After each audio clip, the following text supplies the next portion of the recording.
तुमच्या नावाची चर्चा सध्या सुरू आहे की सातारा मतदारसंघातून तुम्हाला उमेदवारी देण्याबद्दल एक महाविकास आघाडी चर्चा सुरू आहे त्याच्याबद्दल. हे पहा, हा प्रश्न महाविकास आघाडीचा नाही. हा मतदारसंघ राष्ट्रवादी काँग्रेस शरद पवार गट यांच्याकडे गेलेला आहे. महाविकास आघाडीच्या जागा वाटपाचा 48 जागांचा बहुतेक जागांचा निर्णय झालेला आहे. ज्या पक्षाकडे ती जागा जाईल त्या पक्षानं आपला उमेदवार ठरवायचा. त्यांनी चर्चा कोणाची करायची नाही करायची त्यांचा प्रश्न आहे. आमच्या 48 पैकी जवळजवळ सगळ्या जागांच्यावर एकमत झालेलं आहे. काही ठिकाणी चर्चा थोडीशी चालू आहे प्रत्येक ठिकाणी. पण जिथं चर्चा नाही तिथं कुठल्या पक्षाकडे हा मतदारसंघ हे स्पष्ट आहे. तसं सातारा मतदारसंघ, सातारा मतदारसंघामध्ये उमेदवार कोण असावा याबद्दल चर्चा चालू आहे. माझ्याशी चर्चा झाली की आपल्याला काय वाटतं कोण. काल जयंत पाटलांची माझी चर्चा झाली.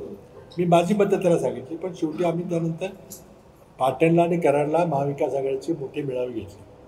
त्या मेळाव्यामध्ये जाहीरपणे बोललो, तुम्ही ते सगळं माझं भाषण ऐकलं असेल, की हा निर्णय राष्ट्रवादी काँग्रेस शरद पवार गटाचे नेते पवारसाहेब यांनी घ्यायचा. त्यांना आमची एवढीच विनंती आहे की आपण चांगला सक्षम उमेदवार द्यावा जो इथं भाजपला येऊ देणार नाही, रोखून ठेवेल. आणि तुम्ही जो उमेदवार द्याल त्याकरता आम्ही सर्व ताकदीनं काँग्रेस पक्ष आणि सगळे पक्ष तुमच्या मागोबा आहे. एवढीच. आता आमच्या त्या भेटीमुळं काही चर्चेला काही उधाण आलेलं आहे.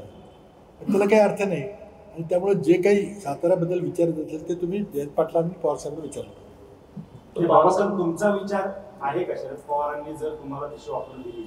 नाही, जर त्याचा प्रश्न आहे का तुतारीचा विषय आहे, तुतारीचा आहे, तुतारीचा निर्णय त्याने घ्यायचा आहे.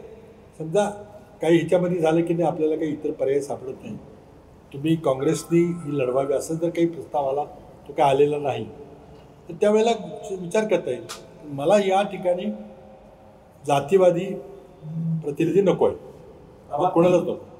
बाबा, राष्ट्रवादीमधून शशिकांत शिंदेचं नाव समोर येते. कदाचित त्यांची उमेदवारी फायनल होण्याची चिन्ह आहे. आपल्याला वाटतं का शशिकांत शिंदे ताकदीचे उमेदवार आहेत? नाही, बघा, हा निर्णय राष्ट्रवादीने घ्यायचा. तो जो निर्णय घेतील त्याच्या मागे आम्ही भक्कमपणे उभे. कुणीही निर्णय त्यांनी घ्यावा. काँग्रेसचा मतदारसंघ सोडला त्याचा प्रस्ताव तुम्ही तयार आहे, त्यातून उमेदवार सगळं जर तरच आहे. तसं काही झालेलं नाही, प्रस्ताव आलेला नाही. आल्यानंतर आलं तर त्यावेळेला विचार करू. पण माझी अगदी हे प्रामाणिक इच्छा आहे की ते ताकदीनं लढलं पाहिजे.